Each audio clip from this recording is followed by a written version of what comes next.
Good morning. I dreamt last night I was in a room in the countryside with all kinds of beautiful Ukrainian women singing beautiful Ukrainian songs all night, all dressed in Ukrainian outfits. Вчора вечором я був в кімнаті з красивими українськими жінками, які співали красиві українські пісні, всі діти красиві українські одяг. It was a lovely dream. Це було таке дуже приємний сон майже. But now we have to talk about epidemiology. Але зараз нам потрібно говорити про епідеміологію. Sorry. Вибачаюсь. So I'm just going to tell you about one epidemiologic measure today, statistic. Я вам сьогодні розкажу про одну епідеміологічну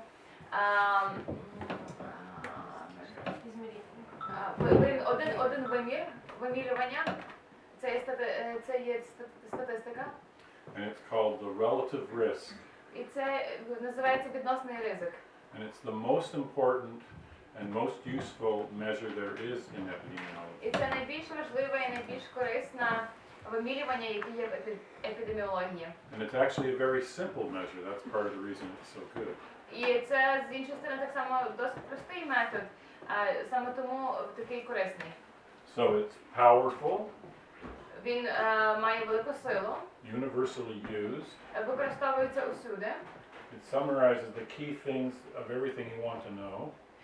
Він об'єднує, підводить підсумки всього того, що вам потрібно знати. It's easy to calculate. Його легко порахувати. It's supposed to be easy to describe. We'll find out today whether you feel the same way. Кажуть, що його легко пояснити. Подивимося сьогодні, наскільки вам це буде зрозуміло. It's easily interpreted. Його легко інтерпретувати.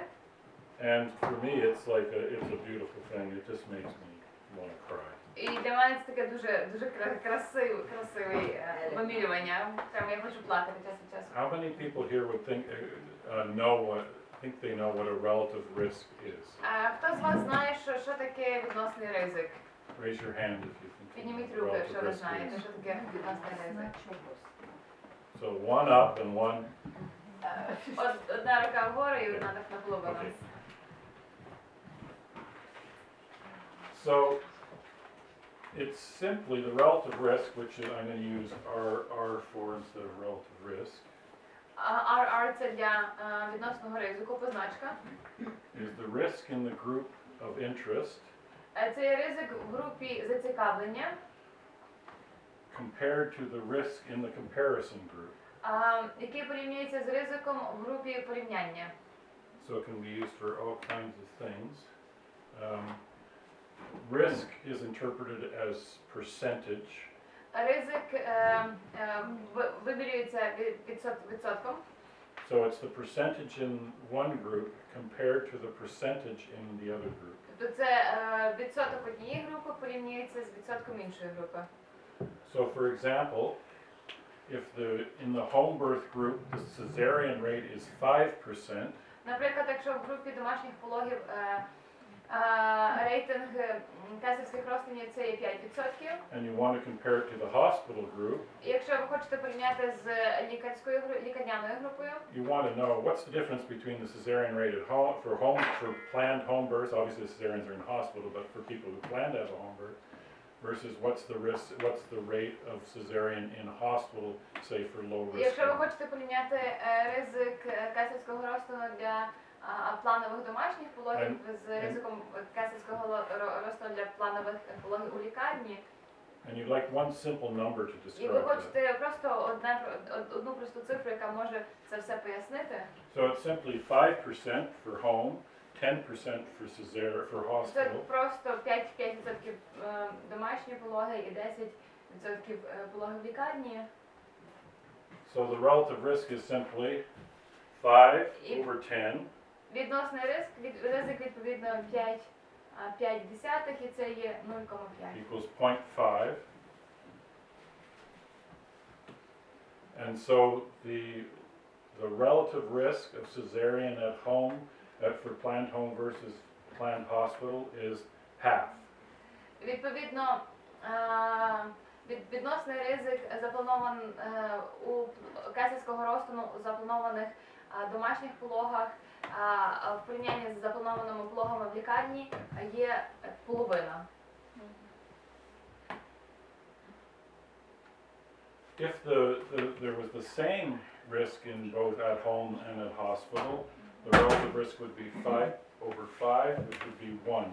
Якщо би значення були однакові і для запланованих домашніх пологів і запланованих пологів у лікарні 5 і 5%, то відносний ризик це дорівнював би одиниці. So a relative risk of 1 means no difference. Відповідно до цього, відносний ризик в одиницю означає, що немає жодної різниці.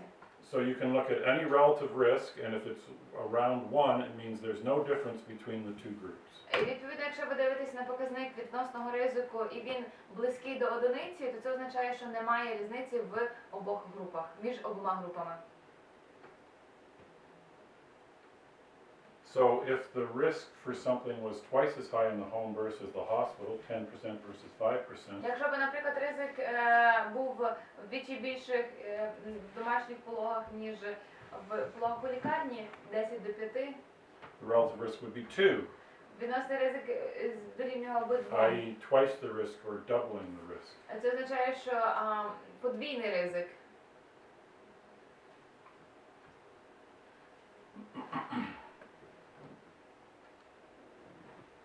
So you can see 5 over 5, 1, 10 over 5, 2, 2.5 over 5, 0.5.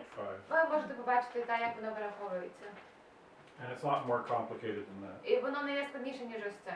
So what that has done is it's included information about the number of people who had a cesarean, Відносно, що тут відбувається, ця цифра включає інформацію про кількість кесарських розтинів, so the number of people who had a cesarean who were at home, who started at home, the number of women who had planned a home birth, the number of women who had a cesarean, who planned a hospital birth, and the number of women who were in the had a hospital birth.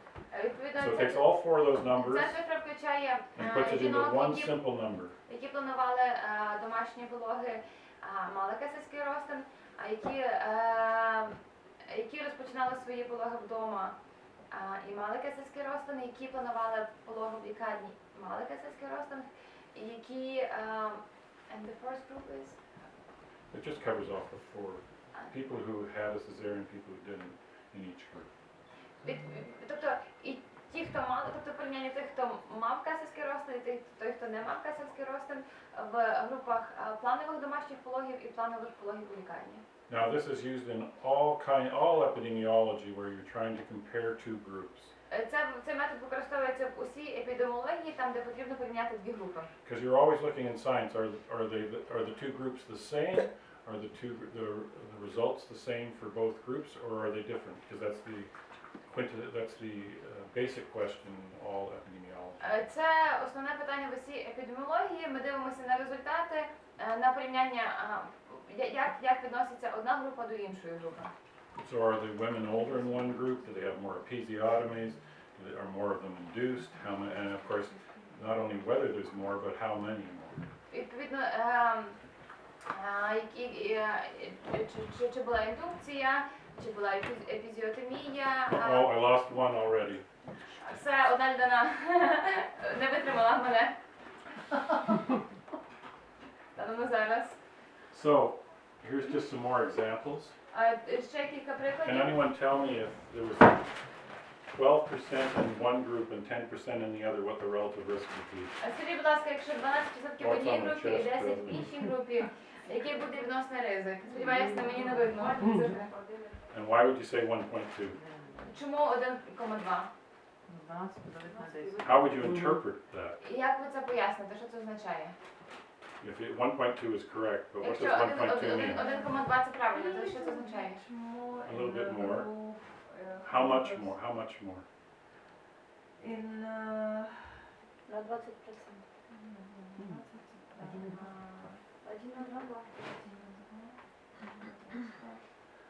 Plus 20%. Correct. Правильно, це Plus плюс 20%. 20%. 1.2 plus 20%. How about this one here? Другий приклад. 27% versus 10%. 27% до 10%. 2,7 разів більше. 2.7. Yeah, meaning І interpreting. що це означає? What is interpreted as? Это большая разница. Більше Майже втричі, майже Big втричі, Almost, да. almost in third. Yes, almost 3 times. Да, майже втричі, да. Майже втричі. And this one, 6% versus 10%. 0.6.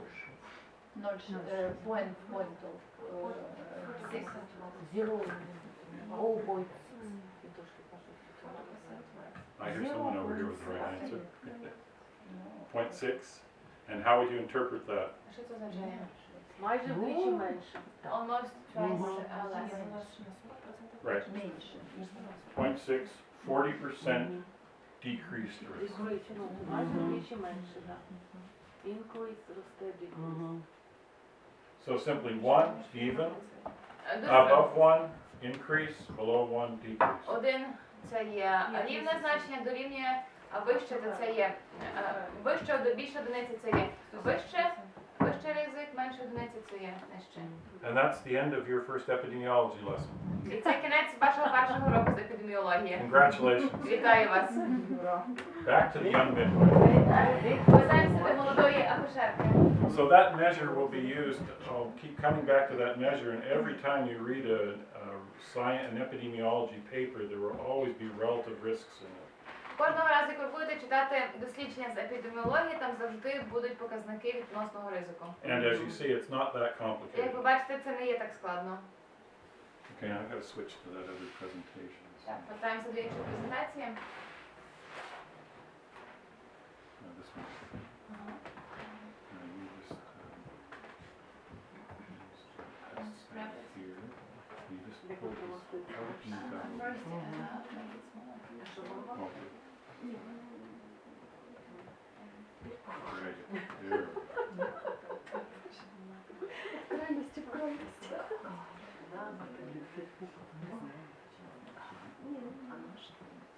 Now, where did we?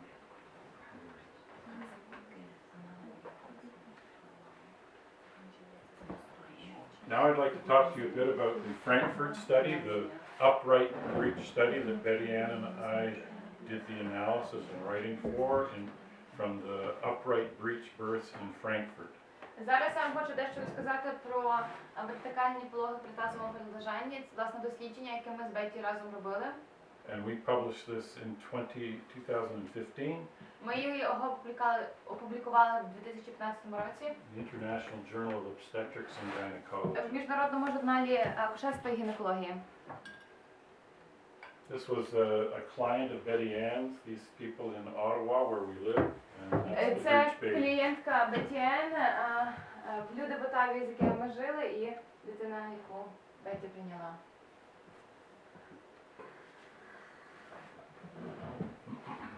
This is the name, I'm sorry, it was 2016.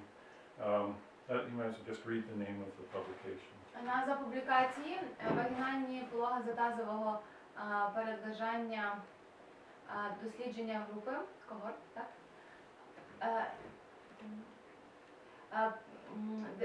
Показую статистично коротший другий період, менше кесарських розтинів, менше втручань, менше маневрів і менше ушкоджень, коли мама є в вертикальній позиції.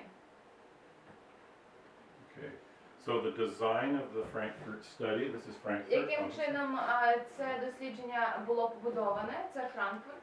So it was a retrospective cohort study, meaning we look back.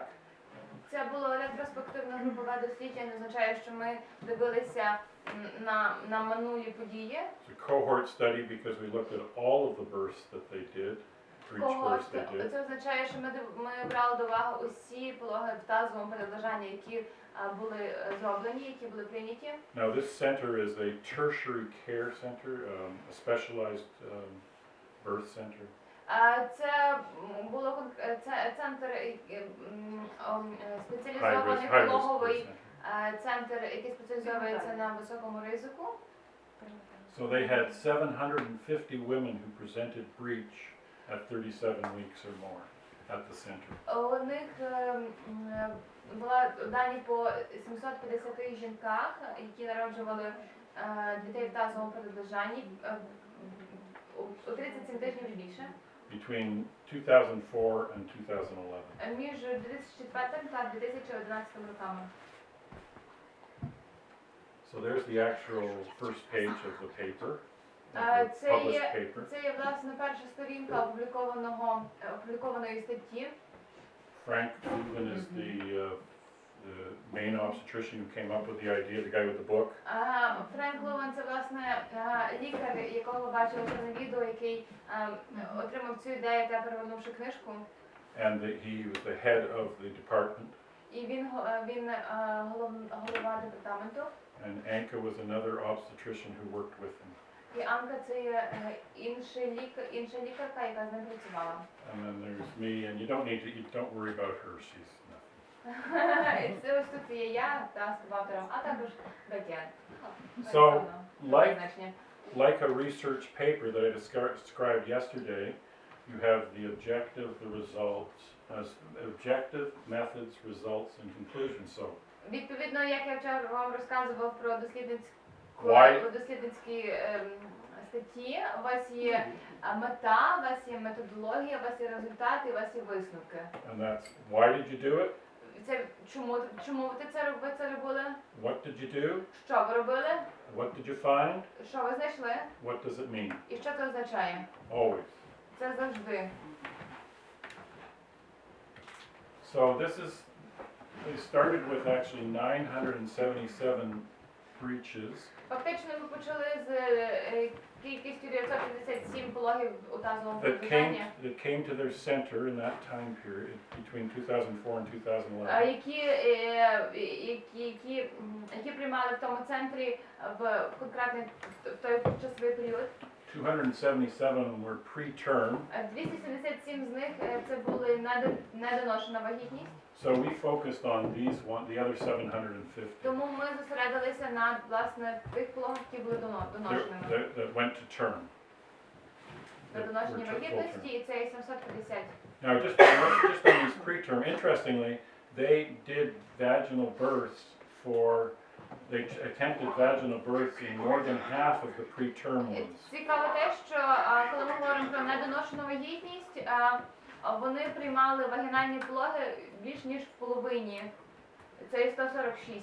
And about a third of the ones that they planned a vaginal delivery in, they had a successful vaginal delivery in their preterm. 50 out of 146. І 50 запланованих пологів у недоношеній вагітності в тазовому передбажанні з 146 закінчилися, власне, тобто успішно були вагінальними. And the rest were by cesarean. А інші це був кесарський розтин. So with the all the women who were term and were breech, 3 of them the babies had lethal birth defects. З 750 пологів, які були при доношеній вагітності в тазовому передбажанні, 3 з них це були летальні наслідки. 300 Це були летальні наслідки, Летальні дефекти. летальний результат внаслідок патології, яка була несумісна з життям. So 300 of the women decided to have cesareans of those 750. З цих 750 жінок 314 вирішили мати кесарський розтин. And we focused on the 433 that decided to have attempt to have a vaginal breech birth. І ми зосередилися на 433 жінках, які спробували народити вагінально. Among those, 269 of the 433 had a successful vaginal delivery. Серед них 269 успішно народили вагінальним шляхом. And 164 ended up with a cesarean. І 164 мали кесарський розтин. So what we were really interested in was comparing the women who delivered in the upright position, like Perian was describing yesterday, and comparing them to the women who delivered on their back. Але що нам було найцікавіше,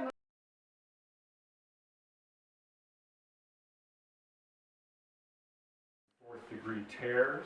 Ось тут є кількість розірвань Розрив третьої степені. третьої і четвертої. So we have the number of women who had third degree tears who were on their back. Ось тут кількість жінок, які мали розрив третьої ступеню на спині, Which is 2, і це є двійка, which is 4.9%, це є 4,9%. compared to, with the upright position, we had 4 women who had third or fourth degree tears, and that was 1.7%. І в порівнянні до жінок, які народжували вертикально, це є 4 жінки, і це є 1,7%. So we take all those numbers, and that, and we come up with a І ми порівнюємо, відносимо ці цифри, і в нас виходить relative risk, відносний of ризик, course. показник відносного ризику. So the relative risk there is 10% versus 10% on the top, 0.09%, or 0.9, sorry, this one's on the top. This is the comparison group. We're using this as the control group. This is the Це upright is the контрольна comparison group. група, і це є And so порівняльна it's група. 0.08 relative risk. І це є 0,08 відносний ризик. І це є група епізіотомії, так? No, Епізіотомії. oh, I'm sorry, did I write it the wrong one? Oh, it should be this one, I'm sorry, it doesn't matter. Це була Oh, група you're right, епізіотомії. my bad.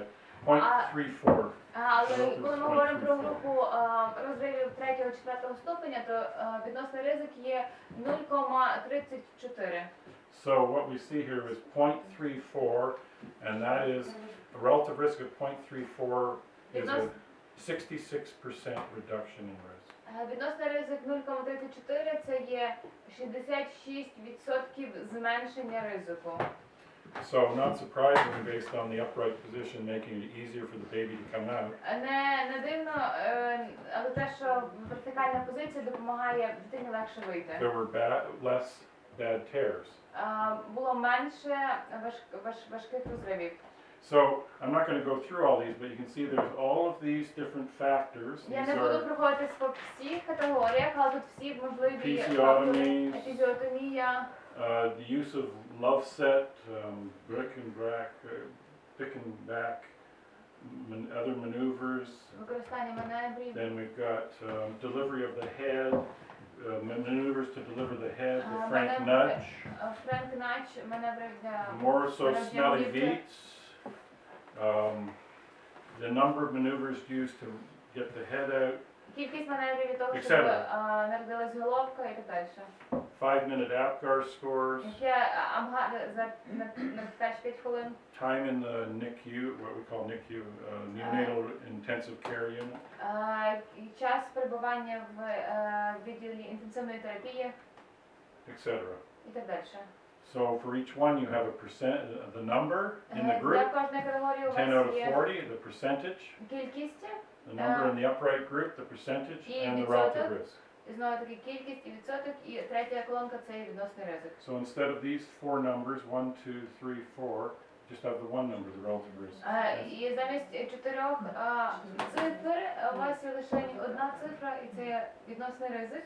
And these are all relative risks. Це все показник відносного ризику. So instead of looking at all those numbers, all you need Замість to того, do is щоб look at this дивитися number. на ці всі попередні два стовпчики, просто треба дивитися на третій.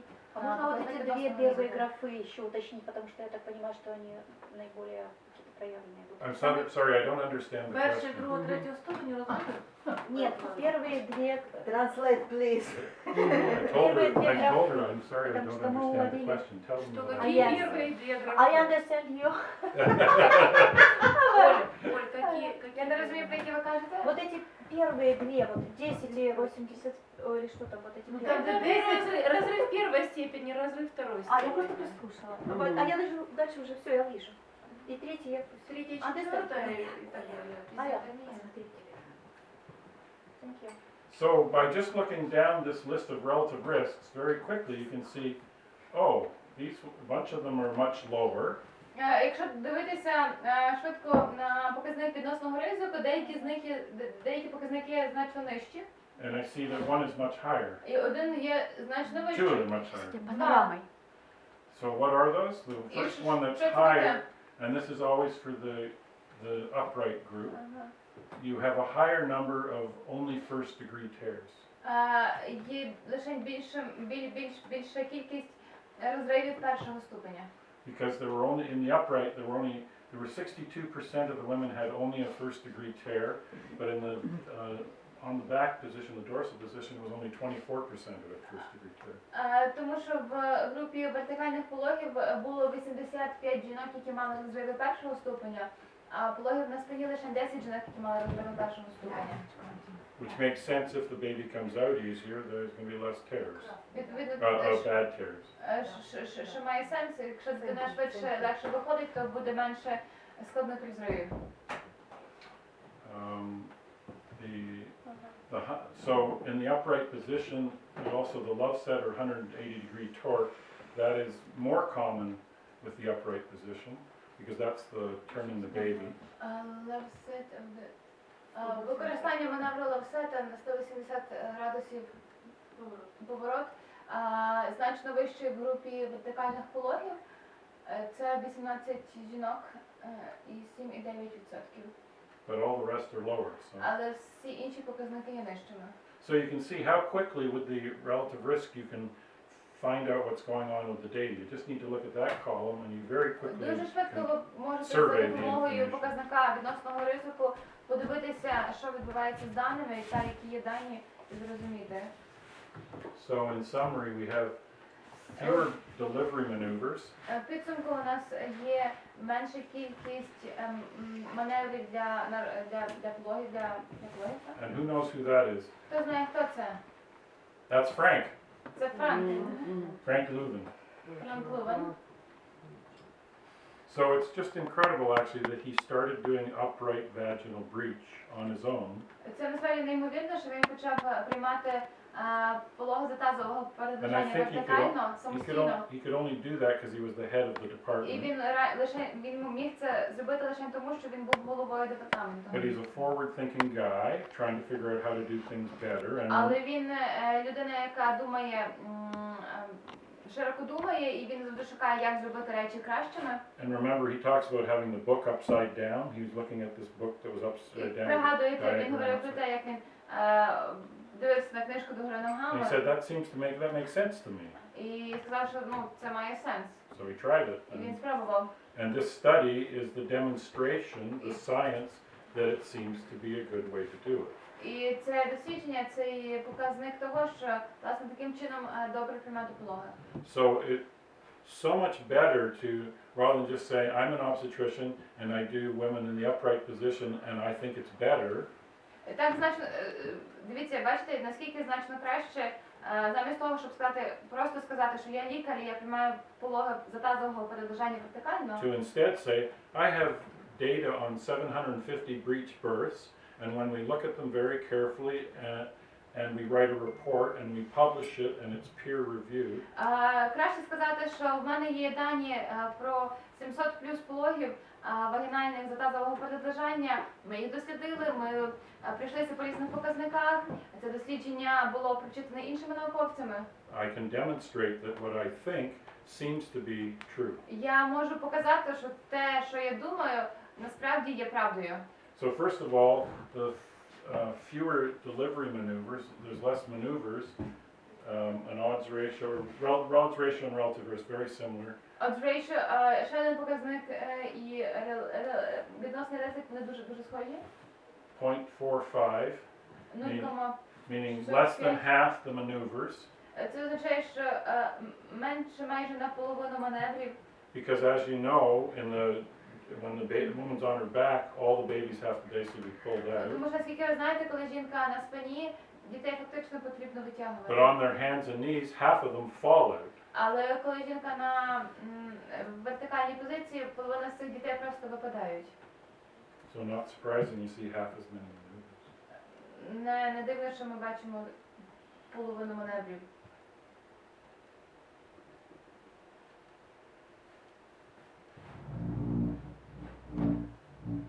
Similarly, you have fewer neonatal injuries. Також менше є неонатальних injuries. Аліна? Страховая инжурус. Травми.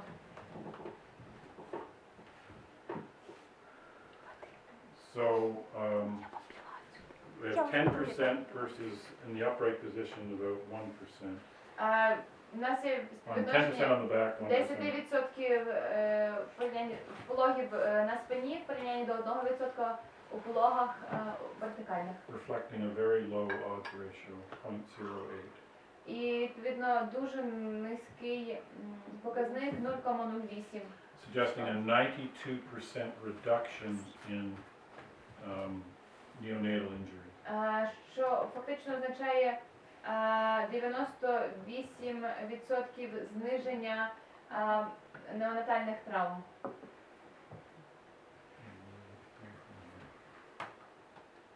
So on the back, 10% На спині 10%. neonatal injury. 10 Upright position, 0.87%, less than 1%. 10%, less than 1%. And for the planned cesareans, less than 1%. So very similar between upright and cesarean.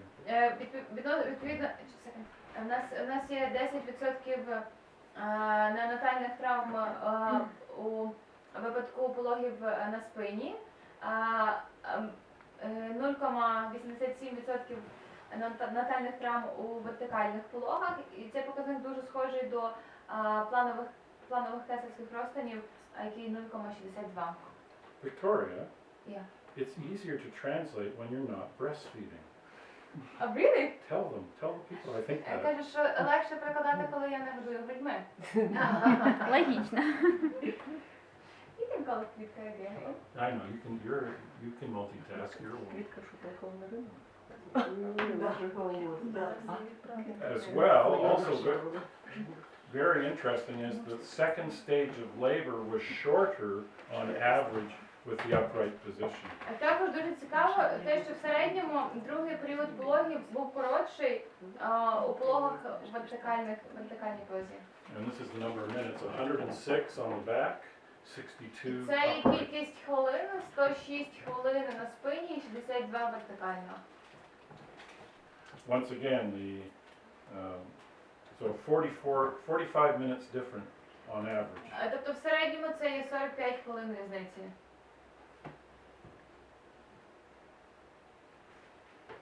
And at Frankfurt, they just almost never use forceps. А в Франкфурті вони фактично ніколи не використовують щипців. They never need to use forceps. Вони ніколи не потребують їх використовувати. Now, Betty Ann tells me there has been one birth since then where they had to use forceps, but in all those births, those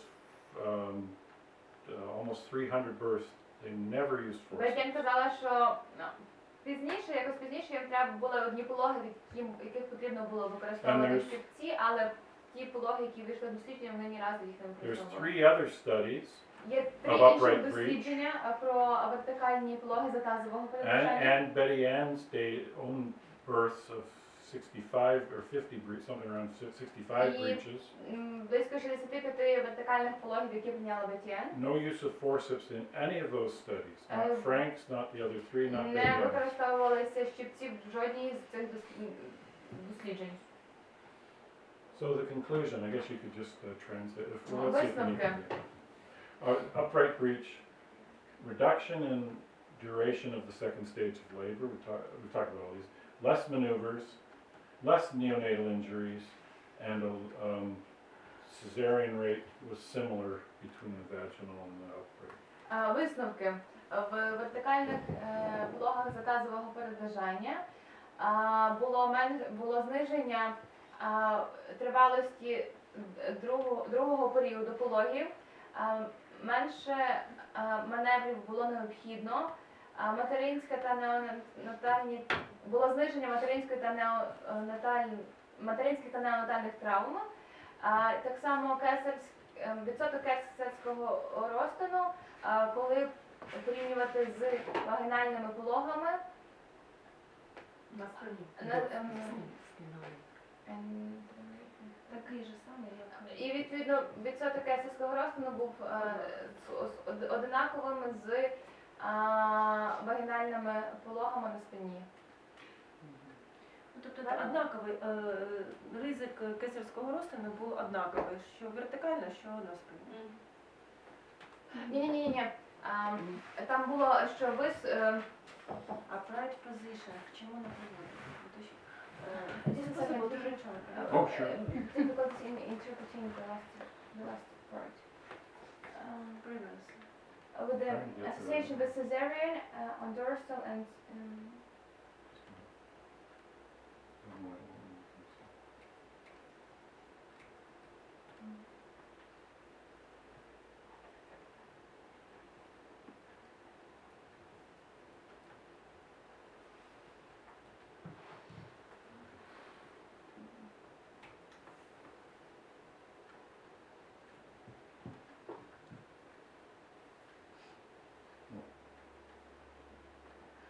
cesarean rate when compared to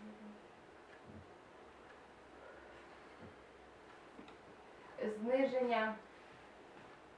Can you this cesarean rate when compared with Oh, I'm sorry, the cesarean rate was a little lower. This was a little lower. І рівень кесарських розтинів був менший в порівнянні з вагінальними пологами в положенні на спині. Таким чином. When they went to doing all, All of this was Так, reduced. так. All of this position was Yeah. reduced. so Не all upright. Не all Всі. position. Upright Ні, що position. всі при вертикальній позиції всі переліковані Все эти показатели были. були нижче. Да, да. So this study is available free on the web, Ви можете це дослідження знайти безкоштовно в інтернеті. and I think it was the most popular article in the Journal of Obstetrics and International Journal of Obstetrics and Gynecology. Я думаю, мені здається, що це був одна з найпопулярніших Yeah, статей Obstetrics and Gynecology в міжнародному журналі акушерства та гінекології for the year 2016. в 2016 році. So we're very happy and very proud of the results. of this study. Ми дуже задоволені і горді цим результатом. Браво.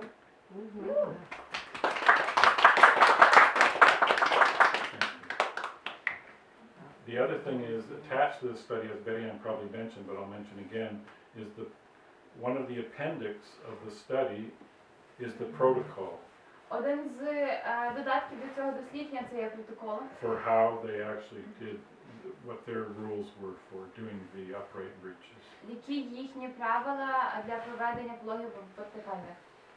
Okay, I'm going to switch now to the cesarean. Тепер я поговорю про As кесарський soon as we розтин. figure out how to do it.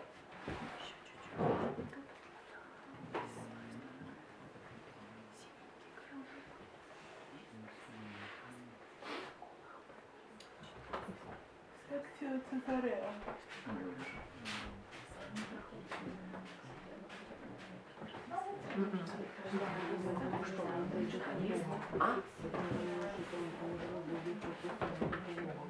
Oh, you're getting a better sense of that? Well, that was the idea, that's why I'm going to go through the study. Get an idea. Якщо позиції Yeah, маєш so you just drag, якщо треба класична ручна. Вона описувати епідеміологію на спині. Бо як це Треба розказати, що цікаво, що ви я очень не слышала, I never need it. І в этом It's so weird though, the projector only sees the screen over here. перевести Yeah. і зрозуміло, я поняла, класична ручна. це все при на спині, так. Дуже цікаво. Але ви не знаєте, що Я ще обличчя підсіла, щоб цифри почитати. це має у нас бути прописано. Що? Що це за маневр, який ти розобіг? А я вчора подивилася, що взагалі протокол фантазії не зміняється.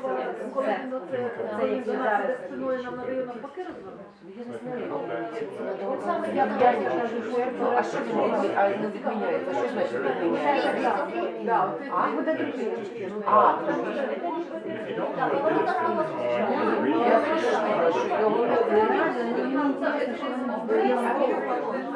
it. Section of serious public health epidemic. Надто часте використання кесарського розтину або серйозна епідемія в публічному здоров'ї. And as an overview, I'm going to do a brief background on the issue. Про що ми будемо говорити? Розкажу трошки загальну інформацію про це питання. Look at international trends for cesarean. Подивимось на міжнародні тренди відносно кесарського розтину, Look at the risks associated with cesarean. ризики кесарського розтину. Then I'm going to look at a systematic review and meta-analysis. А потім я огляну систематичний огляд та мета-аналіз про збільшення ризиків пов'язаних з кесарським. Which have been used to look at all kinds of each of the cesarean risk issues, or most of the cesarean risk issues. Які йдуть з різними ризиками кесарського. And I'm going to show you a study that looks at, as an example of how to explore the cesarean rates that are too high by looking at an example of a study that was published on Guatemalan cesarean rates. Потім я на прикладі дослідження гватемальських показників кесарського But розтину of course, a similar study could be done in Ukraine or any country. розкажу певні моменти, але таке ж дослідження ви можете зробити і в Україні. And then a small discussion of what we could do to reduce cesarean А section. потім матимемо маленьку дискусію про те, що можна зробити, щоб зменшити кількість кесарських в Україні. Отож, перед історією. Okay, as we all know, if you go back to before 1950 or 1960, the maternal mortality, which is the black. Чорна лінія, яка відображає материнську смертність. Oh, geez, I can't remember what those different ones are. I think this is maternal mortality, I'm sorry. I think. Це повинна бути материнська смертність. But one of them, oh, here we go. Maternal mortality from 1870 to 1990. Sweden, the US, and England. It doesn't really, yeah, okay, this is maternal mortality rates. Це все показники материнської смертності. This is per 100,000 women, I think. На 100 тисяч жінок. So you've got, back in the, from 1800 to 1900, you've got, in the US, you've got 700 or 800 maternal deaths. В США між 1850 і початком 1900-х в середньому 800, показник 800 материнської смертності. And Sweden it's lower, and England is in between. Швеція, червона лінія, є значно нижчі показники, близько 200-300 в середньому, і Англія щось посередині. You can see though that around 1930, Але ви бачите, що в середньому біля 1930 року a huge drop, remarkable drop in maternal deaths. відбувається грандіозне зниження материнської смертності. And that has continued, but at a much slower rate. І зниження продовжується вже значно меншими кроками. But you can see that the US is above Sweden. Але все-таки ви можете побачити, що США є над Швецією, тобто там більша материнська смертність. А скажіть, будь ласка, а інші, оце там сині і червоне, це що? Дивіться, чорна це є США, синя це є Англія, червона це є Швеція. Тобто це це все інші материнська країни. смертність різні країни. Але скрізь впало в один час. Так. А можна Що запитання? Оце те, що Саша, по штатам, це Цей. там чи є там, господі, білі чи чорношкірі жінки? Бо я знаю, що саме через серед чорношкірих жінок I була assume така there's дуже a, висока. Я Це може big думаю, difference. що є велика різниця. but the black women, it's only 10% or 15% of women in the US. Але чорні жінки це лише 10-15% усіх So жінок. that couldn't explain it. Ага, окей, дякую.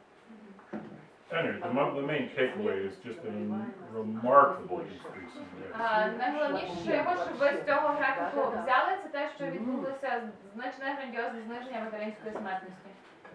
Это общий показатель, да? Ну, тобто це потроху є, але він пішов вниз. Ну, Одночасно.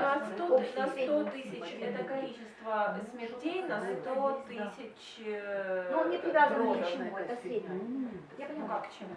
В смысле?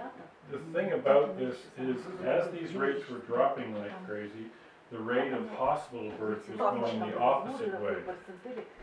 So the hospital births were going way up, and the maternal mortality was going way down.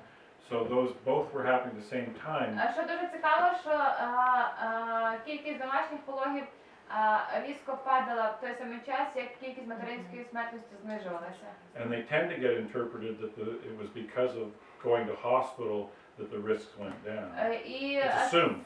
It's assumed. спочатку так інтерпретували ці дані, що через те, що пологи переносилися в лікарні, а через те знижувалася кількість материнської смертності. But we know, when you look at the home birth studies, that if the women are low risk, you see no difference between deaths at home and deaths. Але ми вже знаємо з досліджень про домашні пологи, що якщо жінка низького ризику, то дані смертності фактично однакові, що в планових домашніх пологах, що в планових пологах у лікарні. So when you look more carefully, the real reasons for maternal mortality reduction Якщо ми подивимося більш уважно, правдиві причини зниження материнської смертності, first of all, it's the influence of World War II, because I think they developed a lot of surgical technique. в першу чергу це є вплив Другої світової війни, тому що тоді розвинули дуже багато хірургічних методик. And in particular, antimicrobials, safe anesthetics, and blood transfusions. Антимікробна терапія, безпечна надання анестезіологічної допомоги та переливання крові. And also cesarean section became safer, and I don't І know. так само безпечнішим став кесарський розтин. Well, just better methods and maybe more sterile. So, similar reasons for the increase in cesarean is because it became safe, all the surgery became safer, and you had access to antibiotics and stuff. Відповідно, схожі причини збільшення кесарських розтинів, тому що хірургічні втручання стали безпечнішими. Again, the same issues here. І безпечними стала інтубація, епідуральна анестезія, використання антибіотиків і переливання крові. Now, this book by Hensi Goye, which was the book of the year for the American College of Nurse Midwives, came out about 7 years ago now, and it's extraordinary. It's the optimal care in childbirth, the case for a physiologic approach. Ось ця книжка – це є оптимальний догляд в дітонародженні. Вона була книжкою року за версією Асоціації акушерок медсестер Америки. Її написала Генсі Кор. Does anyone ever heard of Hensi Goye? Чи ви хто-небудь чули за Генсі Кор? Or Penny Simpkin? Або Пенні Сімпкін? Да. You know Penny Simpkin? So she's the one who says this is a great book. It's Penny Пенні Simpkin. Сімпкін каже, одна з тих, хто каже, що це чудесна книжка. So, in that book, Hensi is an American researcher who does extremely careful analysis, and she works with cesarean safety network or something like that. She's their research person. Генсі є дуже хорошою науковицею, вона працює, зокрема, where is she? She's American. Oh, she works with the cesarean network or something. Працює I can't на remember. організацію, яка займається питаннями кесарського розтину. Anyway, highly recommended book for very detailed understanding of physiologic versus cesarean birth. Це дуже детальна книжка, яка пояснює різницю між фізіологічними пологами та кесарським розтином. So now we're going to look at cesarean section trends, Зараз розглянемо тренди в кесарських розтинах. and it's based on a World Health Organization document І that це came out документ, last year. і це базується на даних Світової організації здоров'я, які вона опублікувала минулого року. So the title is Cesarean Section Rates Continue to Rise Amid Growing Inequalities in Access to Cesarean.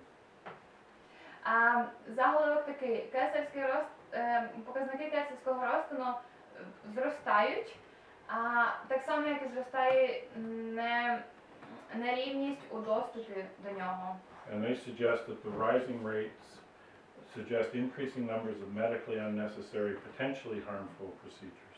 І вони пишуть, що збільшення показників кесарського розтину означає збільшення кількості медичних непотрібних, потенційно травмуючих процедур. So this is for the trends from 1990 through 2020, and then estimating what the rates will be by 2030. Це є дані з 1990 року до 2020-го, а так само передбачення, яка буде динаміка до 2030 року. So the dotted lines are the what they estimate Відповідно, крапочками це те, яке є передбачення, based on what's happened before. базуючись на даних за And this is попередніх. percentage, 10%, І 20%, це 30%. відсотки, шкала відсотків. So you can see, 30 years ago, the rates for the world were about, on average, about 5%. Як ви бачите, 30 років тому світові дані було близько 5% кесарського розтину. In 2020, we're now up to 22% for the entire world, 2020-го це близько 22%. and they expect it to be almost 30% by 2030. І очікується близько 30% кесарських розтинів до 2030 року. And of course, it's much higher, much lower in the least developed countries, Звичайно, цей показник значно нижчий в найменш розвинених країнах, where it's still less than 10%, там, де і досі кількість кесарських розтинів менше, ніж 10%. versus the more developed countries, where it's already up to 30%, and they're expecting it to go to almost 40%. В порівнянні до найбільш розвинених країн, де вже є близько 30% кесарських розтинів, і вони очікують збільшення до 40%.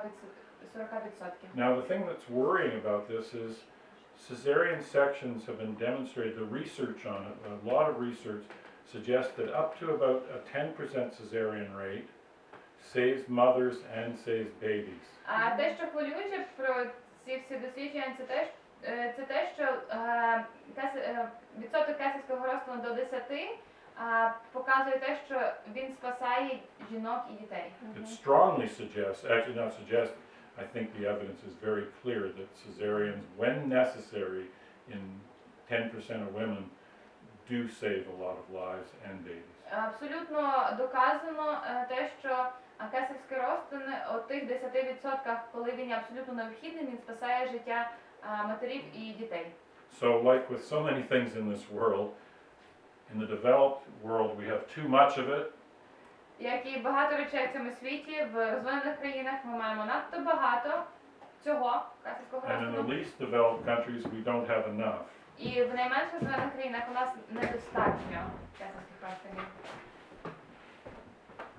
So here are trends for different parts of the world, for Africa, for Ось Asia, тут тренди для різних частин світу: Європа, Африка, Азія, Latin Латинська America, Америка, and Europe, Європа, and Australia. Австралія та Нова Зеландія.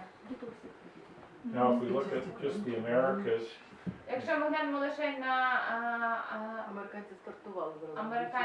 на американські континенти, so for North America, for Canada and the US, the rate went up very quickly, but you can see around 2010 it started to go flat. як ви бачите, для Північної Америки, США та Канада, кількість розтинів пішов вверх дуже швидко, але близько 2010-х ця динаміка зупинилася. Because they've been working hard, well, it's over 30%, it's 33% here. Все одно дані показують більше 30%, But there's been a lot of work to control it, to not let it go any higher and try and get але it down. було зроблено багато роботи, щоб контролювати і щоб не впустити не підняття кількості кесарських розтинів. Unfortunately, in Latin America, the red line, it's completely out of control. На жаль, в Латинській Америці червона лінія показує, що рівень кесарських розтинів абсолютно вирвався з контролю. In fact, in the private clinics, Фактично, в приватних клініках they have rates up in the 65 or 70% cesarean у rate. них складає 65-70% кількості усіх пологів кесарських Whereas розтинів. in the public, it's down around 30%. В державних клініках це близько 30%. So it's a huge problem because it should be here. Between here and what the World Health Organization recommends is 10 to 15%. Це велика проблема, тому що цей відсоток має бути десь тут. Світова організація здоров'я каже, що це має бути близько 10-15%. And we know a woman an activist from England who was at the meetings, the World Health Organization meetings, when they made the recommendation that the cesarean rate should be 10 to 15%. And she said that they decided 10% is what the science shows, or the epidemiology shows 10% is about the right rate. But she said they decided to include 15 because they thought the obstetricians would simply not listen if they made it only 10%. She said, oh, that's ridiculous. Ми знаємо жінку, яка була на конференції, на якій визначала ось цей рівень 10-15% Світова організація здоров'я. Вона розказує, що фактично вони були готові встановити цю позначку на рівні 10%, але в консультаціях вони вирішили, що лікарі вони не сприймуть, як це лише 10%, і щоб було більше сприйняття, то вони підняли до 15%. So here's for your part of the world. Ось тут дані вашої частини світу. And here's Eastern Europe, is the green. Зелена лінія – це є Східна Європа. So around 30%, but heading for almost 40. 30%, але стрімке збільшення до 40%. Again, Southern Europe, the Latin countries, higher. Південні країни, червона лінія, вищий рівень. And Western Europe, like Canada and the US, kind of flattening out a bit. Західна Європа трошечки на рівні. Oh, and Northern Europe, flattening out. І Північна Європа так само трохи вирівнюється. So I'm going to turn now to the risks. Зараз я перейду до ризиків. Has anyone heard of childbirth connection? Чи хтось з вас чув про Childbirth connection. organization of just concept? It's an organization Організація, in Childbirth connection. New York and Boston. I think. яка знаходиться в Нью-Йорку і Бостоні. And it was called the Maternity Center. It's 100 years old. Їй більше 100 років. And you can go on the web to hear. It's freely available information. Everything I'm going to talk about Все, comes про що off я on буду there. говорити, ця інформація є в вільному доступі, ви можете зайти на їхній сайт і почитати. So they have two sections. They have one for health professionals. В них є два розділи. Один розділ для фахівців у сфері здоров'я. And then they have another section for women and families. І інша категорія для жінок та сімей.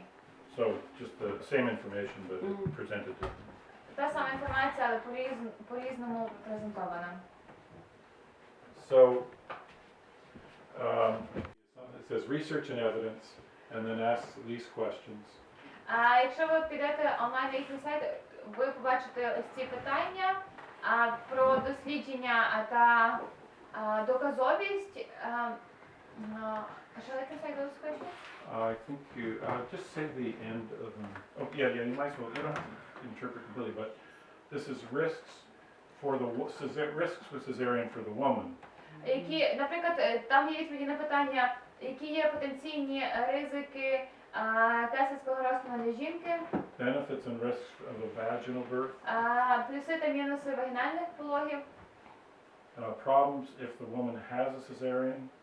проблеми, якщо жінка має кесарський розтин, Potential problems for the baby if there's a cesarean. потенційні проблеми для дитини при кесарському розтину, Problems for future pregnancies if you had a cesarean. проблеми для майбутніх вагітностей при кесарському розтину. And then the last one, you could probably translate, does cesarean section protect against sexual, bowel, and urinary problems, which is why the reason for that one is because that's what the obstetricians argue is the reason to do cesareans. І останнє питання, чи кесарський розтин захищає від... What is bubble? Intestine. Кишечник. Чи кесарський розтин захищає від сексуальних Статевих пов'язаних з кишківником та урінарних проблем. So for each one of those, when you click on it, it opens up. Ви Okay? можете натиснути і I'll show you воно an example. відкриє більше інформації. So it opens up like this. Ось See, таку if you інформацію click ви on будете this one, it отримувати. opens up with all of these. Ви натискаєте і ви отримаєте ось цю всю інформацію. And this is each of the problems. І ось це кожна з проблем. And wherever there's an I, that means they've done a systematic review and meta-analysis for that specific issue. І всюди там, де є буква I, це означає, що вони зробили систематичний огляд і мета-аналіз цих питань. And Victoria, those each have relative risks with them. І усюди там є показник відносного ризику. So Useful. I'm going to go through a simpler summary of these so it's easier А to... я зараз пройдуся більш скороченою So again, версією. each one of these opens up. And this is their summary, overall summary. Vaginal birth is much safer than a cesarean for most women and babies. Питання, чи вагінальні пологи, що є безпечніше, вагінальні пологи чи кесарський розтин? І написано, що вагінальні пологи є значно безпечніші, ніж кесарський розтин для більшості жінок і дітей. But sometimes a cesarean is the only safe option. Але інколи кесарський це є єдиною безпечною опцією. When the baby is positioned side to side, when the baby is transverse, maybe you should transverse lie, Поперечно. Якщо дитина є в поперечній позиції, or the placenta is covering the cervix. Обмеження. або є повне переверження плаценти, Okay. In other situations, в інших ситуаціях having a cesarean might possibly have benefits, кесарський розтин може потенційно мати плюси, which need to be weighed against the possible harm. які потрібно зважити на противагу потенційних ушкоджень. You have the right as a woman to know these possible harms and benefits, Ви маєте право знати ці потенційні плюси та мінуси. and only you can decide how important these harms and benefits are І in тільки terms ви of choosing your care. І тільки ви можете вибрати, наскільки важливими для вас є ці потенційні плюси та мінуси, ризики та для вас. Перевага. So this is their overall summary. And then we'll go Це on їхній over. загальний підсумок, огляд. So, just this one other. So, for childbirth connection, for the evidence, they always prefer systematic reviews, and I'm going to talk more about those, but that's where you take all of the existing evidence and you summarize it systematically. So that's what they prefer for all of their evidence. They prefer if they can have that. Для всіх їхніх доказів вони надають перевагу, якщо в них є систематичні огляди. This meta-analysis, right? Yeah, and some Meta-analysis. meta-analysis.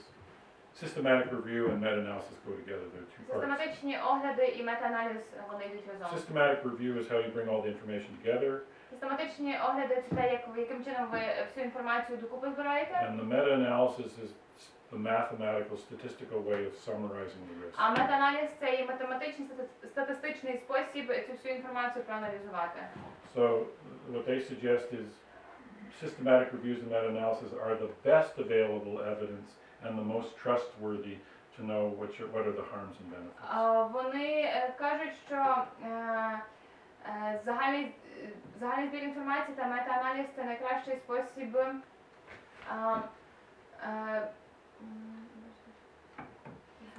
зрозуміти потенційні переваги та ризики специфічних практик. So this conclusion from the other summary is very similar here.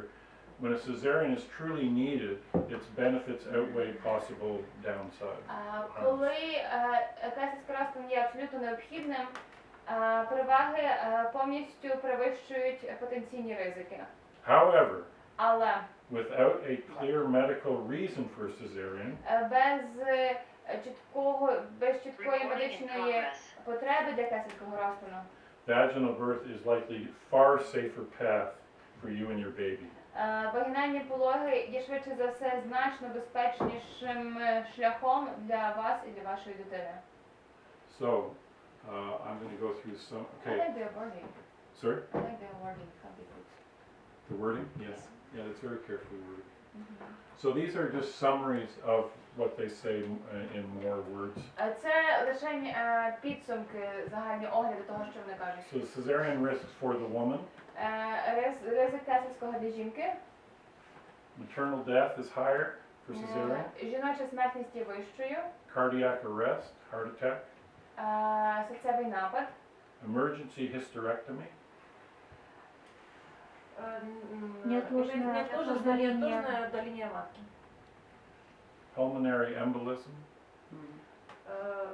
Эмболия легких. Blood clots in veins. Тромбозы. Complications of the anesthetic. Осложнение анестезии. Инфекции. Major infection. Редкие и опасные для жизни осложнения, такие как и длительная госпитализация. Генеральная госпитализация. This is continued. Wound infection and wound separation. Гнойные инфекции и гнойная Hematoma. Гематома. Длительная госпитализация, продление госпитализации, возвращение в госпиталь, проблемы с физическим восстановлением и хронические тазовые боли, персистирующие. This is risks for subsequent births of women who've had a cesarean. Риски Для для последующих рождений. More stillbirths. Больше мертворождения, больше эктопических беременностей, больше риски кесарево сечения для вынашивания, риски, связанные с родами после срубцовной матки и риски с вращением и плацентой. So these are risks that you could only have if you have a cesarean. And of course they're related to the surgery. So injuries to the woman during the surgery, injuries to the baby during the surgery, like cutting them by mistake. Риски, которые связаны непосредственно с кесаревым сечением, риски, которые повреждения, которые возможны у матери во время операции, риски при извлечении ребенка во время кесаревого сечения, необходимость других хирургических воздействий во время отличных от кесаревого сечения, продолжительные боли в месте проведения операции, эндометриоз в месте рубца, эктопическая беременность, связанная с кесаревым сечением, хирургическая... Звукова хвороба. Звукова хвороба, да. Спечна болезнь. Now these are risks if you have a vaginal birth. Это риски для женщин при вагинальных родах. Повреждение мышц вокруг ануса, повреждение влагалища или промежности и длительные боли в промежности. Риски для ребенка при кесаревом сечении, неонатальная смертность, выше, да, мне тоже интересно, что выше смертность новорожденного в при плановом кесаревом сечении перед родами. Незрелый ребенок. Респираторный дистресс, пульмонарная гипертензия, первичная гипертензия, отсутствие грудного вскармливания, увеличивается вероятность астмы, сахарного диабета, который начинается в детстве, ожирения, других метаболических нарушений. Эффекты, которые не связаны с микробиомом, эти эффекты связаны с тем, что микробиом не попадает к ребенку во время движения по ротовому. Now I'm going to just understand how much evidence is behind all of these suggestions. I'm going to show... Не совсем понятен первый пункт. Это, смотрите, это скорее смертность связана с незрелостью, я так поняла, что это те, которые... Мне не так понятно, Не как так, я хорошо. могу понять, да. Хайвин может пояснить, Could you please explain first point about neonatal death? Newborn death. First, neonatal death increase the data that it occurs in a cesarean planned before То есть в labor. запланированном кесарском смертность выше, чем роды. We wonder about it because we know that usually neonatal death much more decrease compared with vaginal birth. Therefore, I also was surprised. Well, we can go, I don't know the details of that, but we could go in and look on the web. I can't do that right now. I but just think it's a planned cesarean section before labor. So, for example, it's cesarean preterm, for example, maybe by reason for mom, reason for preeclampsia, or twins, maybe, I think, but я думаю, що це може бути we'll look at that more carefully later. I don't know the answer to that right now, but I think it has partly to do with prematurity. You end up with some babies who are more premature than you expected. They have more challenges, but that's my recollection. But of course, it's based on studies, and we can look at the studies. Він думає також, що це пов'язано з тим, що це може бути пологи передчасні, але можна подивитись в дослідженнях, зайти на сторінку і подивитися, що вони мали на увазі. It may also not be a very large risk. Ні, зазвичай вони пишуть там передчасні, тут мова взагалі не про те, тут чітко плановий кесарь, це ж навіть не ургентний, плановий кесарь і пологи. Тобто це дуже цікаво, в чому. Нам неотически идут, допустим, когда мы оперируем двойню, Так, я погоджуюсь, але це якась частина. Тут же ж мова йде не планові кесарі, там при багатоплідних або планові кесарі. Тут нет деления, Вот я же это и скажу, это тому поэтому здесь не будет достоверной информации. Ну я так поняла, что before это до как бы начала самих родов или нет? Да, до того, То есть Колеги, получается, колеги, Запланированная кесарево Колега до пропонує- начала родов. Я не пропоную, що він ознайомиться з цим питанням і ми його розглянемо конкретно по дослідженнях пізніше. So I'll look at it, and then I can present it, and people can see what they're basing it on. Да як проводять, я на пам'ять знаю, так Але не не конкретно Давайте зараз він уточнити, нам повідомить. What I want to do today is look at планові кесарі, це до childhood onset diabetes just as an example of the kind of research and systematic review and meta-analysis they did on that to demonstrate that there's higher child onset diabetes. So I'm going to go and look at this specific one just as an example where they have similar analysis for most of these issues. And I'll look later today. I'll look at this newborn death data and see what, and I'll show you I will show you what they have, why they're suggesting that. I don't know the details. Сахарний діабет, який виникає в дитячому віці, це тільки один із прикладів метааналізу, який проводить і Ну, тобто, що власне зараз він розгляне на прикладі цукрового діабету, яким чином вони взагалі показують і роблять свій метааналіз, і в них такий аналіз є фактично до кожного цього пункту. So The Cochrane collaboration, I think Betty Ann maybe has talked about a bit already.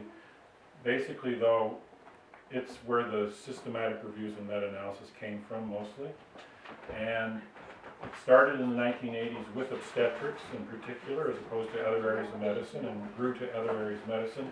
But now there's over 50,000 people collaborating in 130 countries on systematic Cochrane Library systematic reviews. Зараз, власне, ви, мабуть, чули про співпрацю Cochrane бібліотекою, яку вони зробили Кохренівську. Їхня співпраця, робота почалася в 1980 році. Її розпочали лікарі-акушери-гінекологи.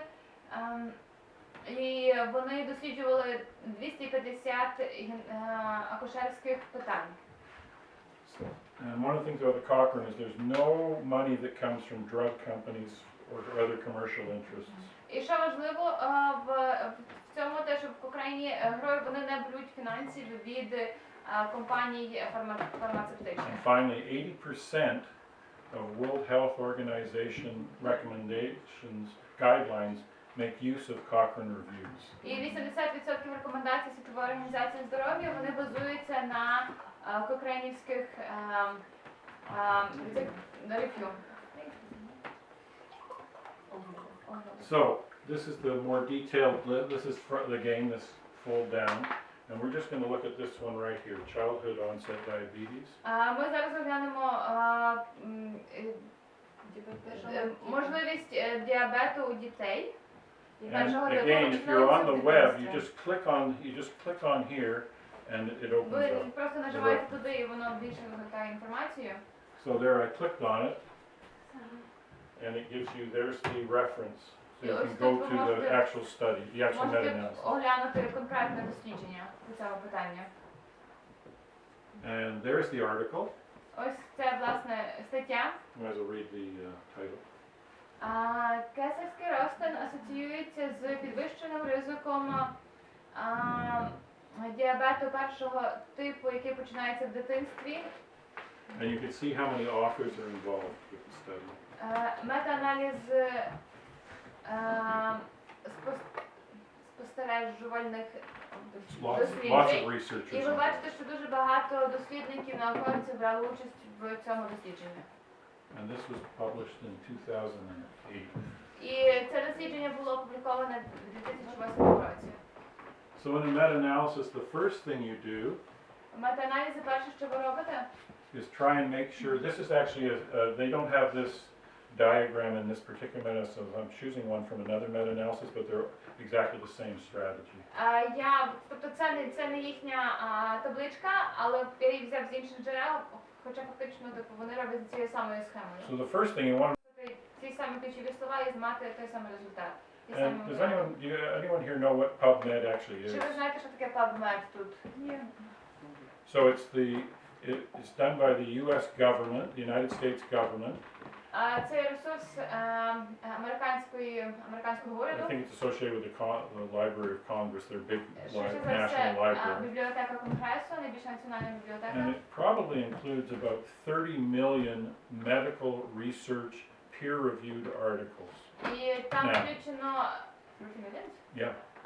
близько 30 мільйонів досліджень статей медичних, які пройшли peer review. So in PubMed they have one entry for every peer-reviewed journal article in the probably thousands of medical journals there are. В PubMed в них є сторінка для кожної наукової статті по кожному можливому питанню. Probably going back 75 or 100 years now. Часом проміжку 75-100 років від сьогодні назад. So just an enormous amount. So when they did the search, they found 3,000 potential articles. Коли вони зробили цей пошук, вони знайшли 3292 потенційних Electronically. Then they went and read the abstract, just the top, and they decided that 2,400 of those would be worth looking at more carefully. Потім вони прочитали і відібрали 2442 статті, які далі відійшли. They found 79 studies that they thought might be useful. Потім вони відібрали з цих 79 досліджень, які вони вважали, що будуть корисними. Then they searched the actual references in each of those articles to see if they could find more articles, because a research article often references the other research that's А been done. потім вони переглянули посилання в цих статтях на якісь інші дослідження, які потенційно були, щоб їх так само So you can just see the detail, how much focus they're putting on really finding all the articles. Ви можете бачити, наскільки багато уваги вони справді приділяють, щоб знайти всі можливі матеріали. Then they have a bunch of criteria as to say whether a study is good enough to be included. Потім в них є певний перелік критеріїв, щоб зрозуміти, чи це дослідження достатньо добрим, щоб його включити в мета-аналіз. And from those 57 articles, they ended up with 25 that met the criteria. Із цих 57 досліджень, лише 25 із них вони відповідали їхнім критеріям. And then from that, they did some more. Then they, in this particular one, they emailed all the authors to find out more information about the individual studies. В цьому прикладу вони написали листи кожним авторам цих досліджень, щоб отримати ще більше інформації по цих дослідженнях. And you see how many of the authors responded, and then the І total number бачите of кількість studies. авторів, які відповіли 13, і відповідно кількість досліджень, які включені в цей мета-аналіз 15. So they found 15 articles they thought they could actually use that had enough detail and І the вони information they знайшли needed. 15 статей, на яких фактично вони базують свій мета-аналіз, які вони вважають. So you can see the remarkable amount of work they've done before they've even started analyzing the Ви data. бачите, що вони зробили неймовірно велику роботу, навіть перед тим, як вони фактично почали аналізувати інформацію. А мы можем смотреть эти статьи? Да, я У зараз нас поскидаю, есть, да, да? да. So I'm going to go back to the childhood diabetes. So in every meta-analysis, they will have. So this is back to the actual issue, that article we were talking about, type 1 diabetes after cesarean section, and they always have a list of all of the studies. Each one of these is the first author of the study, the year the study was published. Перша колонка – це є ім'я автора і рік публікації. Which country the study was done in. В якій країні було проведено So here we've got ones from England, Scotland, Sweden, Austria, Bulgaria, Latvia, Romania. Романія, Norway, Румунія, whatever. Данія, Болгарія, все, що хочеш. This is where they got the data, the individual studies got their data, whether it was from a registry or from birth Звідки вони registry отримали дані цих or from досліджень? hospital records. Чи це з даних лікарні, чи з якихось інших? For childhood diabetes, this is the age of diagnosis. Це вік, в якому було поставлено діагноз. Це, власне, розгляд питання дитячого цукрового діабету. So in this analysis, they were comparing children who had diabetes with children who didn't have diabetes, В цьому метааналізі вони порівнювали дітей, яких був діабет, до дітей, в яких не було діабету. and then asking them whether they were born by cesarean or not. І тоді запитували, чи вони були народжені шляхом кесарського розтину, чи ні. And this is how they did it, whether maternity record or questionnaire. І це яким чином вони це робили, чи це запис, мабуть, десь в якихось документах, чи це був опитник. So these meta-analysis can be anywhere from 30 pages to like 90 pages long, Цей метааналіз може бути там від 30 до 90 сторінок довжину, depending on how many studies and how detailed the research or the залежно від того, analysis is. скільки досліджень ввійшло в цей метааналіз. But I'm just going to go straight to the most important thing you'd look at if you go to a meta-analysis, Але зараз я прийду до найважливішого, що вам потрібно знати, коли ви which дивитеся is на how they метааналіз. summarize all of these individual Це те, studies. яким чином ви підсумовуєте ці всі окремі дослідження разом. And this is what they call a forest plot. Yeah, forest, I don't know what they call it, forest, like woods. Окей, а це те, якщо називають... It doesn't matter. what Типу, я думаю, що це якось пов'язано з тим, як дрова складають одне на одне, власне, типу, де, не знаю. So here we have the way, and these are always the same. They always look like this. You see, when you see one of those, you know right away. Метааналіз завжди виглядає таким чином. Тобто, якщо ви бачите, він буде так. And what you've got here is the study, each individual study, От тут ви бачите кожне окреме дослідження. the number of cases. So sorry, the percentage of cesareans in the cases of children who had childhood onset diabetes, Відсоток кесарських розтинів в дітей, яких був діабет, and the percentage in the control group, the children who did not have diabetes, і контрольована група дітей, яких не було діабету. what percentage of them had cesareans, Який were born by відсоток з cesarean? них були народжені шляхом So that's the кесарського? basic comparison here. Тобто це є основне порівняння тут. Do children who have childhood onset diabetes, were they more likely to be born by cesarean or not? Чи діти, в яких був дитячий діабет, чи вони були народжені шляхом кесарського розтину, чи ні? Boy, this is getting hot here, man. We're Стає really getting жарко. deep into the data. I better Ми занурюємося в overheating. When I see one of these charts, I always get excited. I'm sorry. кожного разу, коли я бачу ці таблиці, я завжди And guess what? прям. The main measure that this is using is the relative risk. І знаєте що? Основний показник, який використовуєте, це є відносний ризик. Every one of these black dots is a relative risk. Кожна з тих крапочок це є відносний ризик. My favorite measure. Це моя улюблена спосіб вимірювання.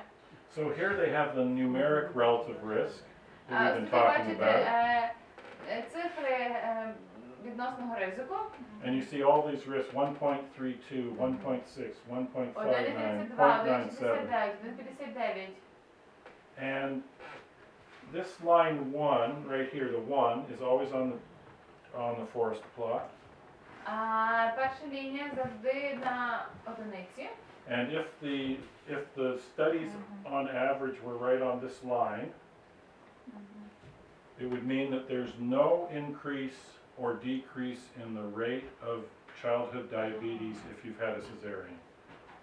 So a result of no difference between the comparison between the diabetes group and the non-diabetes group would mean it would end up right on this line. Якщо була б ситуація, що немає різниці в групі дітей, які народилися шляхом кесарського, від тих, які народилися вагінально, і поєднання з діабетом, це питання, тоді результат був би на цій одиниці.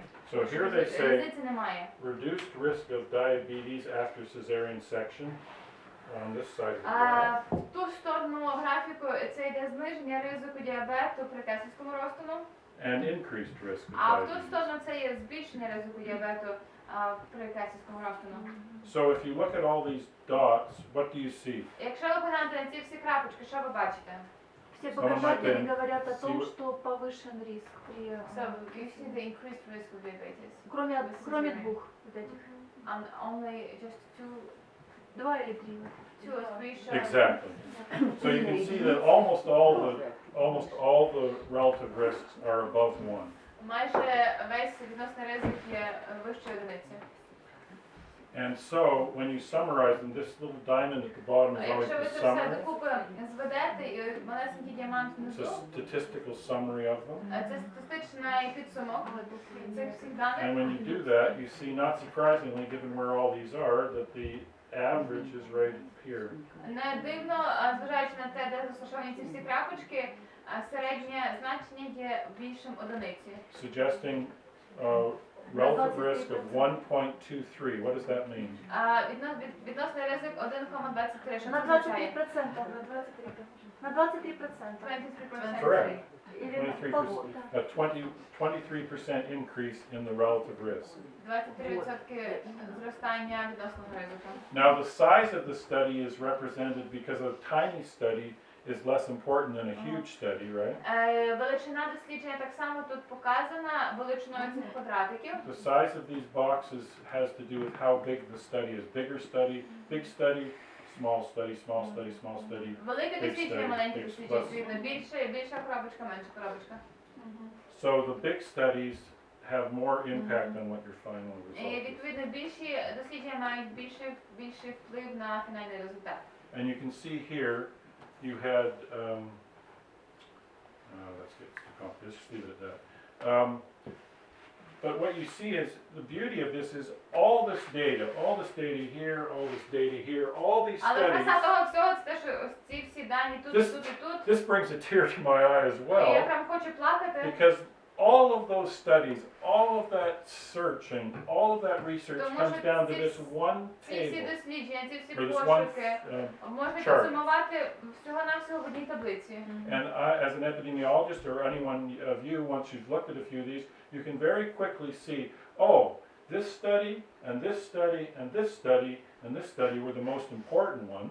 Всі можуть глянути, що ось це дослідження, яке має найбільші квадратики, є And then найважливішими. you can go and look back at those individual studies if you really want to see how they did the study to see if you agree with what they Ви did. можете піти звернутися до цих конкретних досліджень, щоб подивитися, чи ви з ними погоджуєтеся, But як їх було зроблено. it just allows you an incredible summary of a remarkable amount of research and effort. Це вам надає абсолютно неймовірний підсумок величезних досліджень, величезної роботи з I дослідженнями. mean, these days, these individual studies would cost millions of dollars to А do. сьогодні Each study. кожна з цих досліджень вона би коштувала мільйони доларів. So this is the most concentrated view of all of that evidence on this particular issue. А тут ви маєте найбільш сконцентрований огляд доказів по конкретному питанню. And things I like about this particular one that make this estimate fairly compelling І те, що мені подобається в конкретному дослідженні, те, що цей показник середній він є привабливим. First of all, look at almost all the studies are positive, suggesting a risk.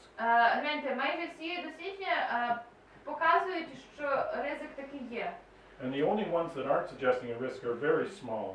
А ті, які показують, що ризику немає, вони є дуже малими And дослідженнями. when you have a small study, you have less precision. It's not nearly as precise. You can't have as precise a Коли у result. вас є маленьке дослідження, у вас результат буде не таким достовірним.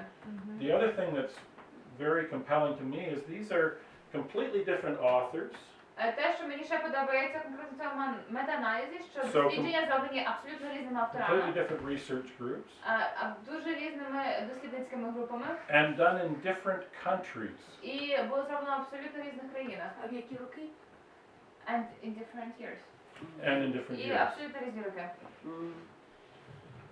So, people would say, how could having a cesarean mean the child is more likely to have type 1 diabetes? Люди запитують, яким чином кесарський розтин може спричинити діабет першого ступеня в дітей. I can't tell you that for sure, but I can tell you that it's very likely that they do have more. And the biome, all the stuff about the biome and not going through the vaginal canal. and all that. Я не можу вам сказати конкретно, але можу сказати, що в цих дослідженнях є більше, але яким чином це не проходить пологовий канал і так далі. So, what else do I want to tell you about this? Okay, just one last thing. I just told you about the relative risk.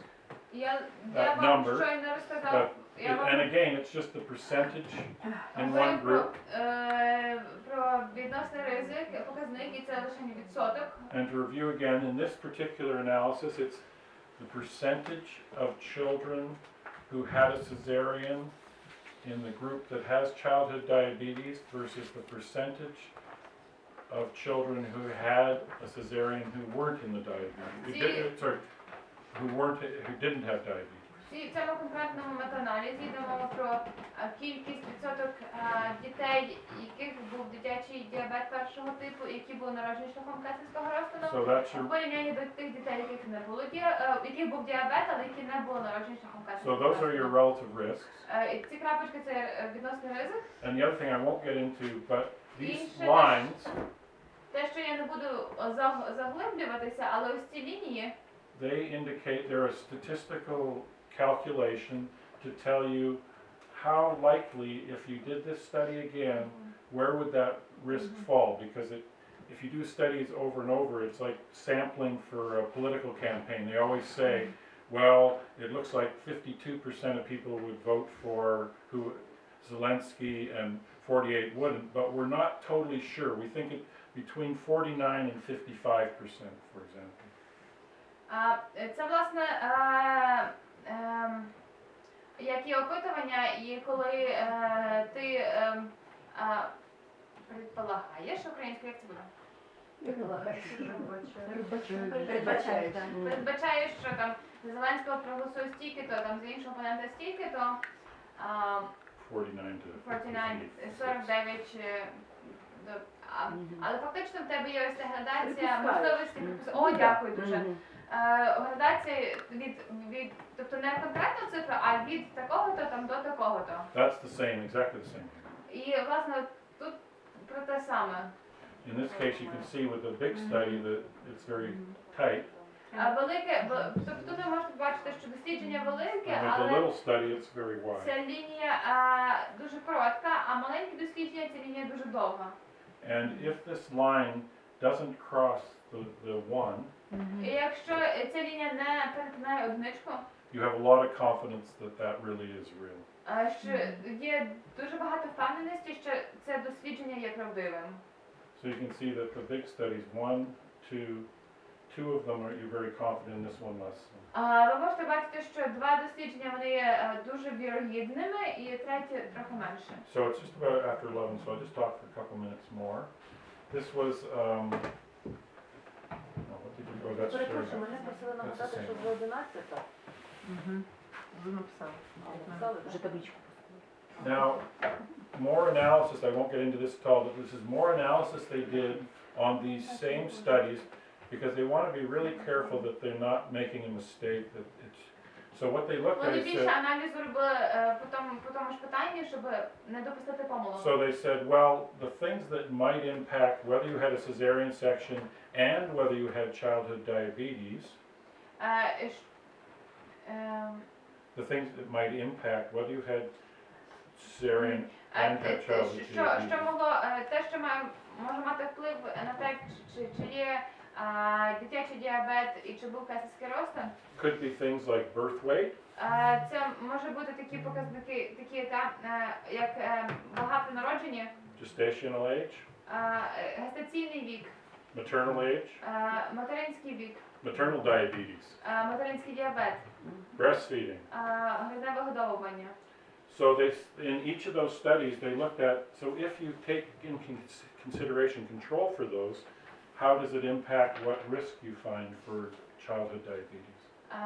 І, відповідно, можна взяти кожен з цих показників та окремих пунктів і подивитися, яким чином воно співвідноситься з дитячим діабетом. And they looked at them individually, І вони дивилися на кожен з тих можливих, and then they looked at them with several of them, дали як окрему групу.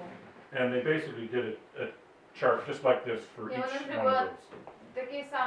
такий самий графік для кожного з цих моментів питань. And what they found is, І що вони знайшли? when they made those adjustments, Коли вони зробили ці додаткові дослідження, it made almost no difference to what the relative risk В was. середньому на 20%.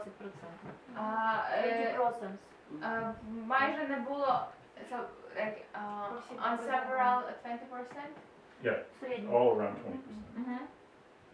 But you told that there is almost no difference how Well, the risk, any of those factors, when they uh, included those factors, it made no difference to what you found. Тобто вони знайшли, що фактично ці фактори майже не давали різниці на фінальні показники.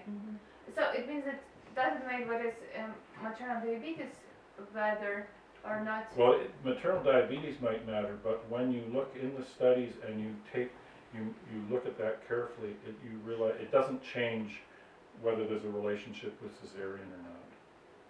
Тобто там фактор такий, як wanna багато rule народження, it. материнський діабет і так далі, фактично не впливає на те, і кесарський розтин не впливає на дитячі, тобто на показники дитячого діабету. Але ж трошечки вище все ж таки. But still a bit higher.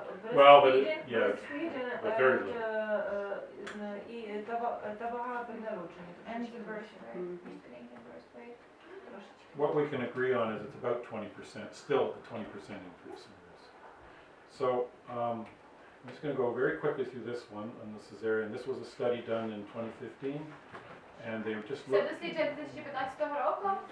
This is the cesarean rates in public hospital, private hospital, Показники кесарського public розтину hospitals. в державних лікарнях between 2011 and між 2014. 2011 і 2014. So you see the risk is going up in all three. It's gone 29 to So 39. there's private as well, right? Private up here. Приватна лікарня зверху. Public, I don't know what the difference, but these are different types of public hospitals. And і різні види державних Oh лікарень. yeah, it's going up. І в будь-якому разі Or even over показник just кесарської 3 просто years, it's gonna- виросте вгору. So they look at that, see if it's how it's, the trends are. Загальний тренд є. And then here are the different states or provinces, district departments within Guatemala. І ось це показники, власне, різних регіонів в Гватемалі. And then they're looking at how many hospitals there were in each of these districts. In the public ones, what was the cesarean rate? Скільки лікарень в кожному з цих How many районів? private hospitals? And what the cesarean rate is in the private hospital, individual states. Які типи Private готелів, hospitals. які типи лікарень і які, власне, остання колонка, який рівень кесарських розтинів. And you see overall 68% cesarean. 2 out of 3 women are having І cesarean. фактично 68% це є показник кесарських розтинів But even загалом there- в Гватемалі. Quite a variation. 78, Але навіть Down to там 16. Величезна різниця між 83. 78 і, наприклад, 16. So you can start to isolate where is the biggest problem. І можна таким чином виокремити, де є найбільша проблема. So I'm going to leave that for now. This is about recommendations from the World Health Organization about how to reduce cesarean, but it's too long. Yeah, we don't want to do that. We may talk about that list later. Yep. Thank you. You're welcome. Yeah. Thank you.